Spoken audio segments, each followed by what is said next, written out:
पिप दयालु पंछी भगवान बुद्ध की सिख। एक समय की बात है, एक शांत गांव में वहां जीवन के अहम सीख देने वाले शिक्षक भगवान बुद्ध रहते थे। वह अपनी दयालुता और बुद्धिमत्ता के लिए प्रसिद्ध थे और वे लोगों को यदि उन्होंने बच्चों की तरह या बड़ों की तरह कुछ सीखना चाहा, तो वह उन्हें अच्छा ज्ञान प्रदान करते थे। एक सुनहरी सुबह कुछ जिज्ञासु बच्चे एक सुंदर पेड़ की छाया में भगवान बुद्ध के चारों ओर इकट्ठा हुए। वे एक ही सर्कल में बैठे थे, एक कहानी सुनने और कुछ महत्वपूर्ण सीखने के लिए उत्सुक थे। भगवान बुद्ध ने उनको मंद मुस्कान से देखा और उन्होंने अपनी कहानी की शुरुआत की। एक समय की बात है, एक छोटा सा पंछी था, उसका नाम पिप था। भगवान बुद्ध ने शुरू किया। पिप छोटा सा सामान्य पंछी था, लेकिन उसमें दयालुता से भरा हुआ दिल था। बच्चे ध्यान से सुन रहे थे जब भगवान बुद्ध जारी रहे। एक दिन जब पिप जंगल में उड़ रहा था, उसने एक जाल में फंसे हुए एक चींटी को देखा। चींटी फंसी हुई और डरी हुई थी। पिप ने चींटी के प्रति गहरी दया की भावना महसूस की और मदद करने का निर्णय लिया।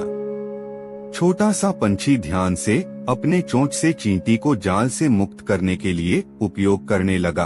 भगवान बुद्ध ने समझाया। चींटी आभारी थी और बोली, पिप, मेरे जीवन को बचाने के लिए धन्यवाद। मैं हमेशा आपकी दया को याद रखूंगा।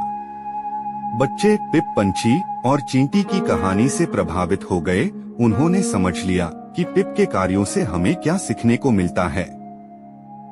एक बच्चा ने अपना हाथ उठाया और कहा, यह महत्वपूर्ण है कि हम बिना किसी प्रतिदान की अपेक्षा किए दूसरों की मदद करें। भगवान बुद्ध ने सिर हिलाया और कहा, बिल्कुल सही। पिप की दया हमें याद दिलाती है कि दूसरों की मदद करना और दयालुता एक उच्च और सुंदर बात है। यह न केवल उन्हें खुशी देता है जिनकी हम मदद करते हैं, बल्कि हमें भी। बच्चे खुश हुए और समझ गए भगवान बुद्ध ने उनके साथ उस दिन साझा की जाने वाली महत्वपूर्ण सीख को। उन्होंने समझ लिया कि दूसरों की मदद करना और दया दिखाना दुनिया को एक और बेहतर स्थिति में बदल सकता है।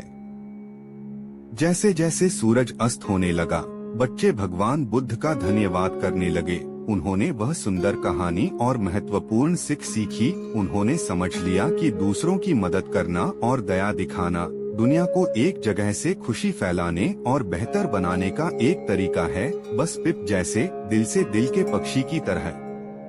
आपका धन्यवाद प्रिय दर्शकों, वर्ड्स नेचर पर आज हमारे साथ जुड़ने के लिए। हम आपके समय और समर्थन के लिए वाकई कृतज्ञ हैं। अगर आपको इस कहानी का आनंद आया और आपने इसे प्रेरणादायक पाया, तो कृपया लाइक बटन और हमारे चैनल वर्ड्स नेचर को सब्सक्राइब करना न भूलें। ऐसा करके आप हमारे नए अद्भुत किस्सों और अधिक शानदार सामग्री के साथ अपडेट रहेंगे। हम वादा करते हैं कि हम जल्द ही इसी तरह की नई कहानियों के साथ वापस आएंगे, जो आपके दिलों को मोहित करेंगी। बस इस बीच सावधान रहें, उत्सुक रहें और अलविदा।